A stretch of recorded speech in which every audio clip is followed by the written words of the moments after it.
Good afternoon, everybody, and welcome to rather foggy England as Oulton Park plays host to another round of the iRacing Radical Esports Cup.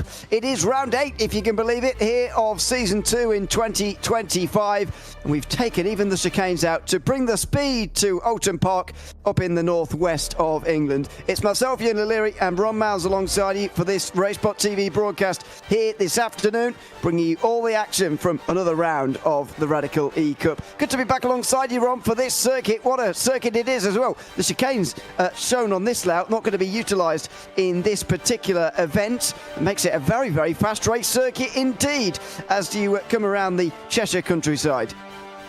Speeds are going to be high. The drafting is going to be such a big factor in this race that we have coming up. I've done plenty of broadcasts of Radical Esports Cup races in the past here at this track, and I can tell you it is going to be a barn burner of a race coming up here. 17 laps of racing action to look forward to from these drivers, and getting into crunch time for this season. Only 4 more races left after this week, and you can see a pretty good schedule. Montreal in 1 week's time, VIR, Bathurst, and then Interlagos to bring this season to a close. But honestly, despite it being one of the shorter tracks that we visited thus far this season, Oulton packs a punch. It absolutely does, and so far Havo Gullikson has been rather punching the rest of the field. He's been over 100 points over the rest coming into this round of the championship. We're almost two-thirds of the way through now, I should say. George Gonzaga is second, ahead of Heinz Brown by only a few points. Papa Branco quite close as well. Andreas Friedrich has got quite a gap up to 4th and back to 6th from that 5th place in which he resides. Andre Castro is currently 50 points ahead of Sully Rattanen. Then it's Gazelle Larson, Luke Crowley and Christopher Yanakis to round out the top 10, all of whom have got over 1,000 points so far this season. As you know, we broadcast Top Split every evening here from 2100 GMT every Friday evening every week. And so we don't get to see the full story, I guess, but it's clear that Havo Gullikson has been very, very strong so far this season. He's been doing all right in the broadcasted split races, I would say, but not what you'd expect from a championship contender, I suppose. But that's the thing, really, with this series. It's your performance through the week, more than what actually happens here tonight. It's more your performance through the week that's got Havo Gullikson over 100 points ahead of the rest. Yeah, and he is a reigning champion of the Radical Esports Cup here on iRacing. Won it in Season 1 of 2025. As looking to go back-to-back, the driver who did it before him was James Barry, and he won 3 in a row from Season 2 of 2024 all the way through to the end of 2024 in Season 4. So he's got to look to join some very exclusive company. Looking pretty good for him, but he's still got 5 more weeks to try and seal the deal when it comes to that championship. George Gonzaga certainly looking to maybe get involved in that battle, close up that gap in the coming weeks. But before they think about championship contention, they have to think about this very challenging track with some very challenging conditions. You can see from the fog, relative humidity at 100%. These drivers are basically going to be running through a bowl of soup. And with 19-mile-an-hour winds as well, it is going to be super tough for these rather aero-sensitive SR10s.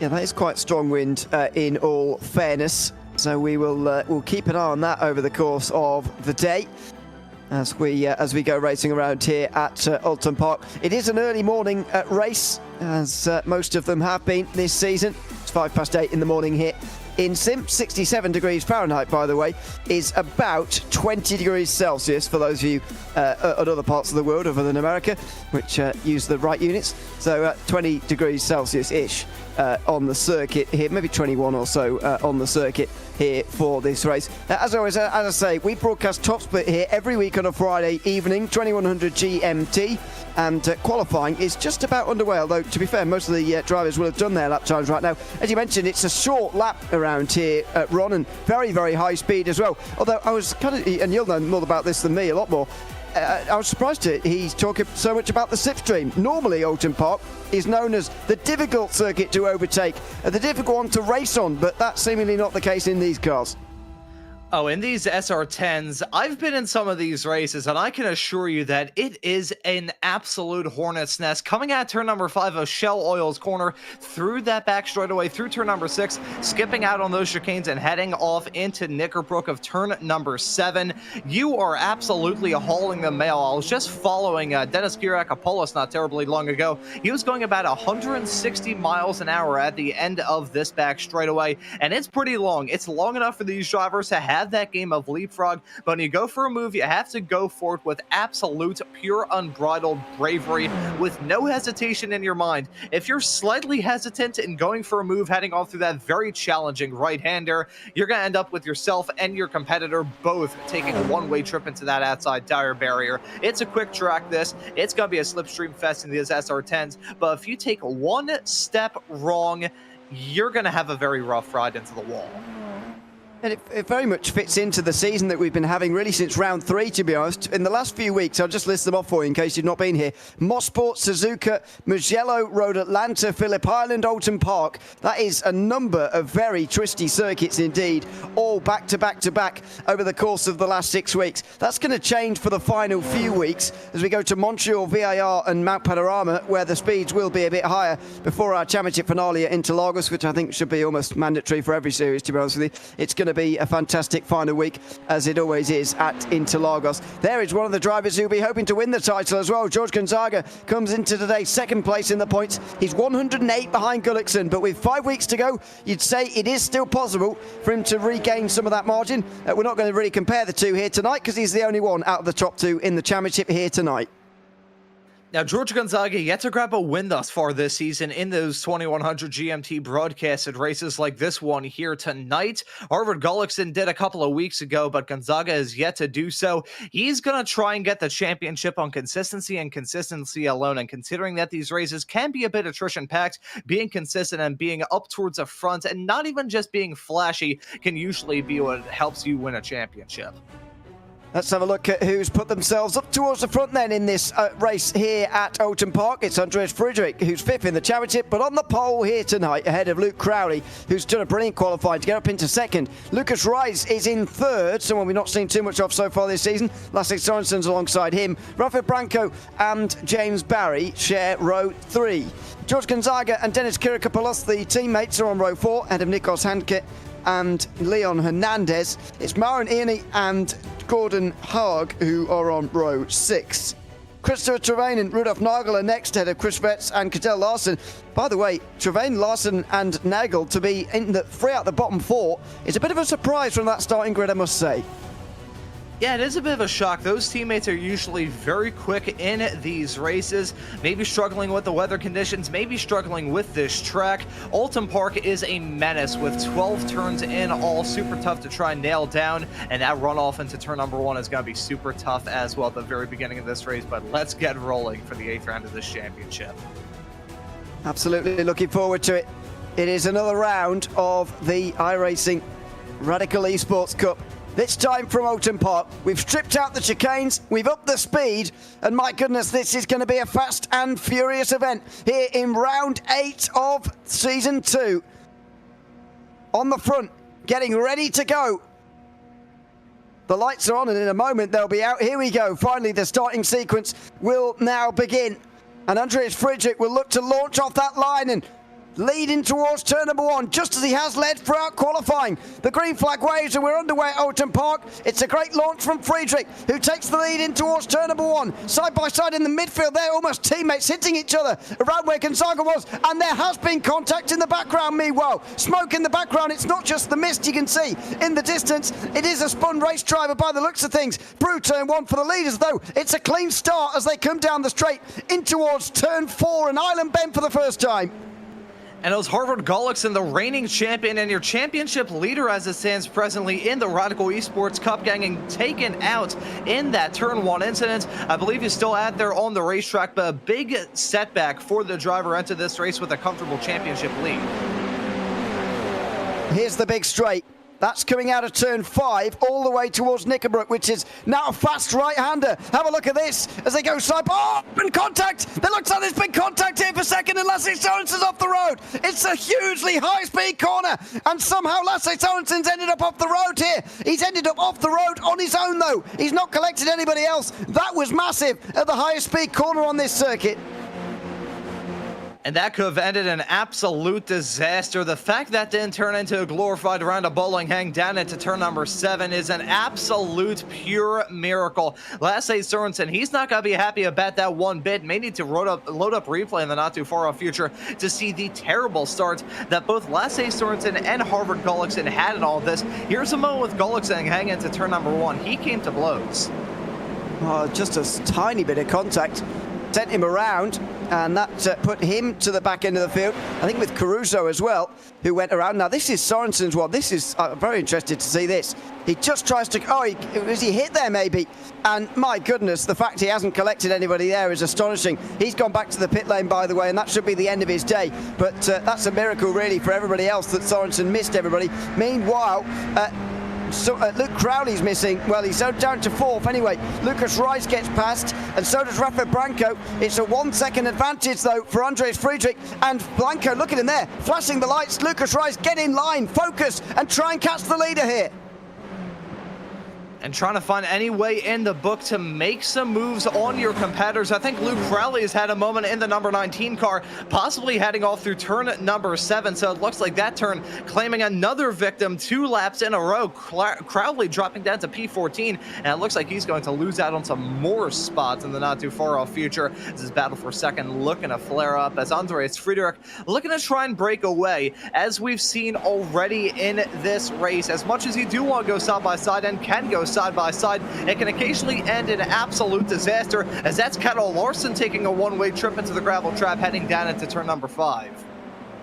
Yeah, that is him down to the back of the field. He's now 21st, by the way, in the field. Leon Hernandez and Christopher Terrain, meanwhile, go side by side down the hill. Terrain's already made up, 5 places, I think, looking for a 6th now, further on in the background. Still very close, but won't make the move into Island Bend. That is a fast left-hander.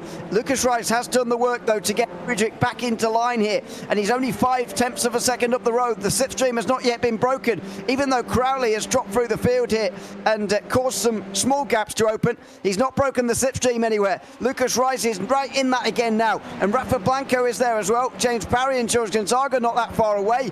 They are all in contention here, all keeping Andres Friedrich just in check.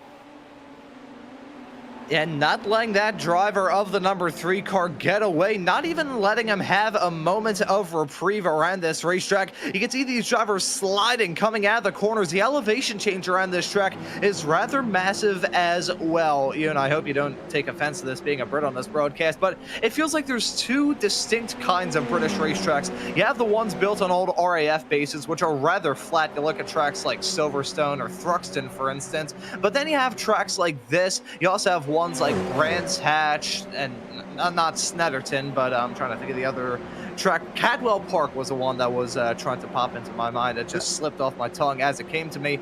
Those 2 different kinds of racetracks. This is one of the hilly ones. These are the tracks where you've got that elevation change, and it really plays both in the favor of these drivers and massively against it. We've seen these drivers slide around coming out of some of these corners with that track falling away from them on corner exit. It's a real tough track to try and master this. Snetterton was the one you were looking for, by the way, and I don't think that's offensive to British racetracks. I think that's just accurate, to be honest. Lucas Rice, meanwhile, goes down the inside and goes through on Andreas Friedrich, who gets the cutback and comes straight back through on the other side. Is this going to be a theme of the race, maybe, as the leaders battle away? Goodness me, side by side, up the hill and through the right-hander at Druids. Oh, it's outside line for Lucas Rice, and he goes through into the lead ahead of Andreas Friedrich. And Rafa Blanco flashes his lights again, says, what are you doing here? We're losing time to those in behind, who are all gaining on us right now. Blanco is very focused on trying to be as speedy as possible and keep his race time down as much as possible. But right now he's not getting the cooperation from these guys out front who are battling for the lead. Yeah, they're now working together, and this is music to the ears of the number 17 of Rafa Blanco. We ride on board with him heading down the hill off through turn number 3 right now onto this first of 2 back straightaways. This heading down the Lakeside Straight off into Island Bend of turn number 4. That is so tricky to try and nail down, but these drivers are starting to feel a bit more confident heading off through there. Usually takes about 2 to 3, sometimes even 4 laps to build up the tire temperature, whereby you can assault that corner and take it flat out. Now, though, we're at that point where these drivers can do that without a lot of harm or foul done. If they go a little bit wide, though, they're obviously going to be in a world of trouble, but they mastered it there. It's a 4-car pack now at the front of the field. As James Berry, the 4-time champion in the past year in the Radical Esports Cup, is looking to catch up as well, as Rafa Blanco and Andres Friedrich battling tooth and nail, heading down into turn number 10 of Druids, and it looks like that's going to be Blanco getting the move done to slip his way up to second. And the bottom of your screen, it's the battle for 7th place. Nikos Handke's just trying to get away from that, but it's the second group effectively on the road. Bit of defending again from Marinini by the looks of things on the inside, and a little look from Beren by the looks of things in the 2-car. It is side by side down on the bottom of your screen right now. Goodness me, it's all going on out there at the moment. 5 drivers up the front of the field, and in the battle, by the way, for 6th position, there's 9 of them involved. Maybe more. There might well be more involved, but it's a very, very big group battling away for 6th position effectively in that second group. And well, this is going to be the theme of the rest of the race. We're already just about 1/3 distance. Yeah, these races can go by in the blink of an eye with the amount of action that goes on around here, and we've certainly seen that get put on full display thus far. Looking at the front of the field, it is a vacuum sealed together pack, but here's a driver that I have my eyes on. It's James Berry in the number 5 car, currently slotted in 4th. He's got his teammate of Andres Friedrich right in front. Those 2 drivers are veterans of this series. Andres Friedrich has been doing these races for a couple of years at this point, but he's always ran into some sort of difficulties in these races. It's never a straightforward one for Andres Friedrich, probably trying to just give us a lot of action when it comes to just him and him alone when it comes to some of these races. But as it stands presently, was running solid, now he's running in 3rd. Still a good spot, but at the same time, I think he's feeling a lot of pressure from his teammate of James Berry. And also look at George Gonzaga right behind. Those 3 cars running nose to tail to nose to tail. They are all teammates for Inert Racing, and we may end up seeing potentially some teamwork there. Whether or not Andres Friedrich's going to say, you know what, I don't really have the pace contend. I'm going to let my teammates of James Berry and George Gonzaga go by so I can kind of dip back behind and let those 2 race and maybe grab the win for the team. We may end up seeing a little bit of teamwork play out with those 3 racers. Yeah, it's not an unreasonable claim, I think, to make. We'll see whether those guys try and just work around that a little bit to try and keep Lucas Rice in the game here. He's 8 tenths away at the moment, ahead of Blanco. This is looking very, very good right now for Lucas Rice. I've got to say, Travain on the bottom of your screen in the meantime is trying to get 6th place in towards Nickerbrook, and he's going to get it as well. He's not been run around the outside there by Nikos Handke by the looks of it. Kirikopoulos is next in line as well, by the way, and Gordon Haag is looking pretty racy. Oh, and he looked to the right there as well. He realised quickly there was going to be no space there. This is a huge group for 6th place, by the way, and Christopher Train is now at the front of it after making nearly 10 places up in 7 laps. Drivers already on the hard charge, proving that despite the fact this track is as tight, twisty, technical as it is, he can still get some moves done as we continue to see these racers go side by side, heading off through the first sector. That's a fight of the ages with Handke and Kyriakopoulos. That's going to be the number 20 of Nikos Handke getting that move done to jump his way up into P7. Now Kyriakopoulos gonna fight back on the inside through turn number 3 of Cascades. Tricky on the overrun there. If you run a little bit wide, you're gonna pick up a slowdown, which will be very detrimental heading down that back straightaway. You can see some of the other Inert cars. I believe that is Myron Ianni right in tow. And look at the number 2 car of Baron. He was involved in that incident between himself and your championship leader coming into this race of Harvard Gullickson. Currently found stuff in P9, just got moved on Gordon Haug, as Haug actually dropping behind Myron Ianni as well. Yeah, that was a bit self-inflicted there. Hug just went wide through turn 5, and he's got 10th back at least, but that was a bit self-inflicted. He's got wide again there, and this is self-inflicted pain now for Gordon Haag as Marinini goes through. Oh, and Noglu didn't think he was going to get the room there. He almost slammed on the brakes as he saw that gap closing. If he had kept his foot in it, he might have been all right, but hindsight's a wonderful thing, and Rudolf Nagel would have been hoping there that he could have used some, because if he'd have just kept his foot in it, he might have been through there. He has another look down the inside, almost out of frustration into the final corner. That's not going to work, and Leon Hernandez and Heinz Perron are going to be close in behind, ready to pounce as well. There's some big names down towards the bottom end of this field, by the way, after a very mixed up qualifying. As you saw in our grid lineup, only 16 drivers actually set times. a whopping 7 drivers, nearly a third of the field, didn't get a lap time in at all. And it's setting up situations like this where there's drivers out of position all over the place. And what do you say the chances are, Ewan, that what we saw in all that is, oh, you can see contact being made involving Harvard Gullickson heading right towards the mid-sector of the track. That, I believe, was heading down into turn number 10 of Druids, getting a pretty big bump, and that's going to really screw up a race that was already pretty bad, going from bad to worse. He currently finds himself down at 20th. But getting back to that point you raised, talking about not a lot of drivers setting times in that qualifying session earlier on. What do you say the chances are that those drivers were out there on track for that solo 8-minute long 2-lap qualifying session, and they just kept picking up off tracks and incident points, and they couldn't actually set in a clean time? I've seen that happen before, which could be part of the reason why we have seen some drivers cut their way through the field like a hot knife through butter, but I would not rule it out at all at this very tough racetrack. Yeah, I would say that is the majority of those 7 did try and qualify but couldn't. Meanwhile, I've just seen Leon Hernandez drop another few places. He's now down 10, by the way, after qualifying inside the top 10. He is now down in 20th place, which is a long way down for him, unfortunately. So many movers and shakers on the left-hand side of your screen because of the racing we've seen so far.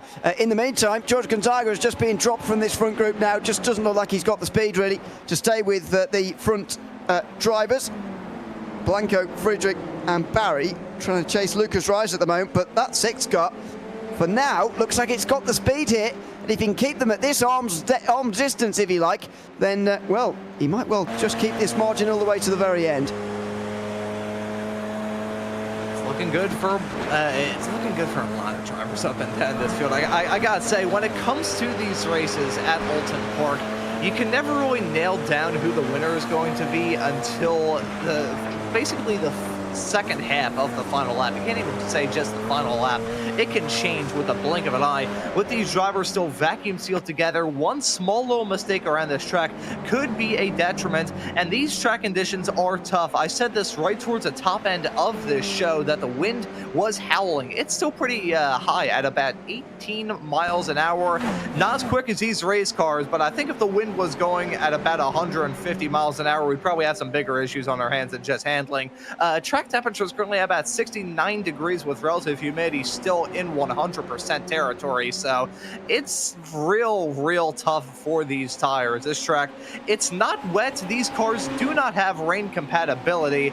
However, if they did, this track would be absolutely soaked, and even though there is not rain compatibility in this Radical SR10, at least yet on iRacing, it's basically, but I feel like these drivers are running on slip and slide.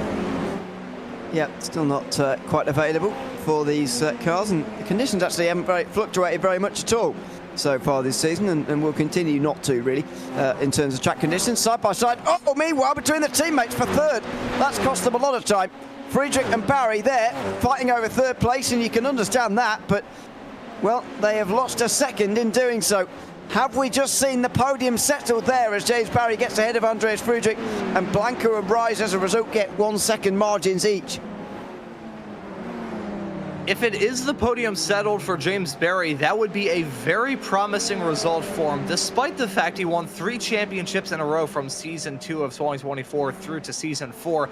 Hasn't really had the same luck thus far here in Season 2 of 2025. He has struggled in that number 5 car, and considering some of the performances I have seen come out of that British driver over my time covering him here on the iRacing platform, it's a little bit alien of me to say that. He's been struggling as of recent this season, but he's looking at turn things around and at least hit Season 3 of 2025 with a bit of momentum, doing well at this track in the UK, and you can see that move around the outside, heading off through turn number 7, full commitment. As much as we thought the teammates were maybe going to give themselves a little bit of concession, they're still there to race, and Andreas Friedrich certainly wanted to hold on to that final podium spot. He did not give that up. No, and Barry is going to have a battle on his hands to the end, you would imagine. Meanwhile, Nikos Hanke has just lost those couple of places to Christopher Travain, and also Guillaume Perrand as well. And Siegfried 7th. It's now given the chance to Maranini as this race just started to quiet out a little bit, especially at the front of the field. It's time to start looking in the midfield as we are doing here. Nagel, Braun and Yanakis are also quite close for 11th position as we follow Ian here through Druids. looking for a move maybe at the final corner, but no, he'll be on the outside there. He won't be able to get through. This is more defending for Nikos Anka, who has been defending this whole race. And it is still going to be a tooth and nail battle between the driver of the number 20 and the driver of the number 11 between now and the checkered flag. You can see Barron in the 2 car just barely there in the shot, heading down into turn number 3 right now. Don't really think these 2 drivers have any aspirations to catch up to him to jump their way up into the top 7, but they will hold on to their spots inside the top 10. And Gordon Haug, who we haven't really seen too much this season in the number 21 car, actually been quite a long time since I've seen him, period, in these Radical SR10 2100 GMT broadcast and races here on the iRacing platform. It's looking pretty all right for a series return, currently rounding at your top 10, as that's Leon Hernandez. Oh, he hit the wall anyways. I thought he was going to save it. He did for a few moments, but still ends up tapping the wall after a sideways snap out of Knickerbrook. It's just a few laps ago, that one. He's still going, but that dropped him down to 20th place. This is James Barry getting closer to Rafa Blanco, so he's clearly got good speed here, James Barry, but he doesn't have the qualifying position, I don't think, to challenge for the race win. In any case, he might well run out of laps to even challenge for second place, because there are only 4 laps to go, even as we cross the line now. Even though it's a short circuit, it's a very, very fast one. The laps are ticking by very quickly, and James Barry's running out of time. Yeah, probably just not going to be enough for James Barry to try and grab his first win of this season. A season which has seen a lot of different winners up to this point. Looking through some of the winners we've had in the first 7 races, we've had the likes of Andre Castro, who's won 4, including 2 in a row coming into this race. Not sure he's out there on the racetrack here today, which is a bit of a disappointment after a pretty brilliant performance at Phillip Island. A track which you can test this or not, even as to whether or not it needs to get smacked upside the head for this comparison. They seem vaguely similar in an odd way, Alton Park and Phillip Island. They're not the same track. They're pretty much on 2 opposite sides of the globe, but they do have the same sort of vibe to them. Some long flat out blasts with some pretty quick corners and some sharp ones there as well. I think the sort of racing you see around them is certainly similar in these type of cars. Recently saw a Super Formula Lights race there as well at Phillip Island, that was raced pretty similar to what these cars do. You know, a lot of draft, even though there are quite a lot of slipstreaming opportunities at Phillip Island, even though there are a lot of corners. I think this circuit without the chicanes, then maybe that comparison does stand up a little bit more than certainly the version with. I mean, the chicanes change so much about Alton Park when you actually add them in. I'm kind of pleased we haven't got them into us this week in this series, and I know it has been a thing in the past as well not to have them in the series. I think it's probably a good thing, really. It gives you a great overtaking chance at the end of that long straight in towards Knickerbrook, but it's a very fast corner as well. It's a very committed corner when you're driving on your own, so we'll see how many more times in the last 3 laps we're going to see it used. But Knickerbrook has been made, because of the reduced chicanes, been made into a very exciting fast right-hander that also serves an overtaking opportunity perhaps for James Barry as well. Yeah, will he be able to get this move done? Will he risk it to try and get that move done? Remains to be determined. But as we approach the end of this race, here's a driver who has a very hard charge. This is Christopher Tavarin, who's been pretty quick as of recent weeks here in the Radical Esports Cup. He had to grab a win up to this point, but he has been very quick. That performance a couple of weeks ago that he had at Road Atlanta still sticking out in my head. Was in contention for the race win there, but wasn't able to seal the deal. As that's Lucas Reese, he's spun, heading down to turn 11. Can you believe it? The leader, long-time leader, Lucas Rice has spun at the final corner here, and suddenly the battle for the race leads on. Here on the penultimate lap, this is extraordinary stuff as Lucas Rice spins not only out of the race lead, but also out of a podium place as well. James Barry can see the glory up ahead of him now as he challenges Rafa Blanco. There's all sorts of defending as well. Just before Island Bend, is he going to go around the outside through here, this left-hander? It'd be spectacular if he could, side by side. Oh my word, in towards turn 5, he might have this, and he does. James Barry, he gets the lead on this penultimate lap of the race, and there's so nearly contact. Rafa Blanco's going to challenge him again, coming on the way down towards Knickerbrook. There's a lap car as well in the way. What are they going to do? How are they going to get out of the way of this one? They're going to be 3 wide. Oh goodness me, down the back straight, it's a big squeeze down there in towards Knickerbrook. Blanco on the outside, surely he can't win that bleed back through there. No, he can't, and James Barry has got the lead here. here with just 1 lap to go at Alton Park. And Packy Caruso doing everything that he could to try and get out of harm's way in that lapped car, but it still affected that result nonetheless. You could see that moment for Lucas Reese. I think he may have gotten tripped up slightly with that lapped car of Caruso heading down into turn number 11. That's such a tricky corner to try and nail down, but the racing is still not over at the front. Barry just went wide as well. Rice seemed to be distracted by the lap car there, and he clipped the grass on the way towards the final corner. And James Barry now distracts himself, and he gets passed by Blanco. Blanco leads through turn 1. Now Barry's only got 1 lap to try and get this lead back again now. And if he's going to try and get it done, there's 2 opportunities. It's Shell Oil's corner, the hairpin at turn number 5, where he went for that move last time by, or turn 7 of Knickerbrook. If he goes for the move heading off into there's no counter if you are Rafa Blanco. This is going to be a dogfight between these 2 competitors, and you can see them separated by a matter of inches coming through turn number 5 for the final time. But this is a long flat-out blast. This is going to make or break this race. It is absolutely going to make or break the result here. Oh, Blanco defends, and there's contact. There was all...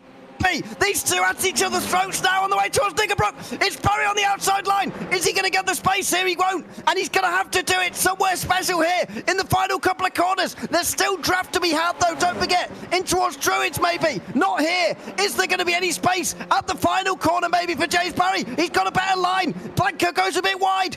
Barry's going to have a chance here, inside or outside. He might not have much choice. It's outside, in towards the final turn. It's going to be absolutely door-to-door to the line, but no. Rafa Blanco holds on the inside line and somehow wins this race here at Alton Park by just 1/10.5 over James Barry, who's joined on the podium by his teammate Andres Friedrich. And Lucas Rice, who led most of this race, is not even going to finish in the top 5. He finishes behind George Gonzaga in 6th position. Holy cow, what a race here at Alton Park. We thought it was going to be Lucas Rice's for the taking. That 6th car was dominant. He had a 2-second lead, I think, when he had that spin heading down into the second to last corner. But after that, it absolutely kicked off, and the battle that we thought that was going to be for the final podium spots ended up being for the race win. Credit where credit is due to James Barry. He threw the kitchen sink at it, but Rafa Blanco was able to dodge every single punch that was thrown his way to grab his first win of this season. Incredible stuff for the Uruguayan driver. Fantastic race and a fantastic finish, but Rafa Blanco comes out on top with it, just ahead of James Barry. 1.4 seconds back for Andres Friedrich in the end, the pole sitter. He was a bit at sea during the race, but he's clearly got good speed. Christopher Terrain finished 4th, and what a performance from him, by the way, to come through the field. He could have won if he'd qualified better. George Gonzaga finished in the top 5 as well, ahead of Lucas Rice outside the top 5 after leading for most of the race. Guillaume Parent, Nikos Hanke, Marinini and Gordon Haag round out the top 10. Uko by 8 seconds, by the way. Rudolf Nagel finished 11th in the end ahead of Dennis Kirkopoulos. Then it was Mika Henrik Hulkonen. Cadell Larson recovered from that relatively early spin in towards turn 1, was it? I can't remember. No, turn 5, sorry. That's finished 14th. Havert Gullikson, the championship leader, down in 15th, which is not great news for him. Sebastian Lipp behind him as well. He couldn't get a lap in qualifying, same as Gullikson. Chris Vetch finished in 17th place in the end, that was. Christopher Yanakis was in 18th. Must have had a penalty based on those timing things, and same for Heinz Brunn there. Leon Hernandez, we saw him have his crash out of Knickerbrook. Packy Caruso was 1 lap down, as we saw, relatively late on was lapped. Luke Crowley ran at 2nd at one stage in that race, but finished 9 laps down. Lasse Sorensen finished 15 laps down after crashing early on in that race. Well, I know I haven't been here for a couple of weeks, Ron, but that is a absolutely fantastic race, and maybe one of the best we've seen this season. A late lead change, a last lap battle for the lead as well between Blanco and Barry. That was absolutely fantastic. And absolute commiserations to Lucas Reese, who had this race in the bag, but in the span of a couple of moments, in the span of a couple of laps, he went from hero to zero, and even towards the end, he had a pretty big sideways snap heading into the second to last corner of Lodge Bend, and after that, he dropped all the way down to 6th, a heartbreaker for Reese, but a thriller at the front. Blanco and Barry, both those drivers put on an incredible test of skill. They started in 5th and 6th. They end up in 1st and 2nd. Rafa Blanco grabbing his first win in spectacular fashion here at Alton Park. What a barn burner of a race. Well, if that doesn't make you tune in next week, then I don't know what will. We'll be back 2100 GMT again for the Montreal round of the Radical Esports Cup. And what a round it is going to be as well. Not 10:30 p.m. ET. It's going to be at 1200 GMT, 2100 GMT rather. Same time, same place as you found this broadcast here this week. A big thanks to everyone who has tuned in this week to a fantastic show here at Oulton Park. This has been the iRacing Radical Esports Cup here in round number 8. I've been Neil O'Leary alongside Ron Mounds and Romero Augustin Cisneros behind the cameras. We'll be back here at Montreal in 1 week's time for a bit of a draft fest. I'm sure it's going to be. It's goodbye for Oulton Park, and we'll see you again in 7 days' time.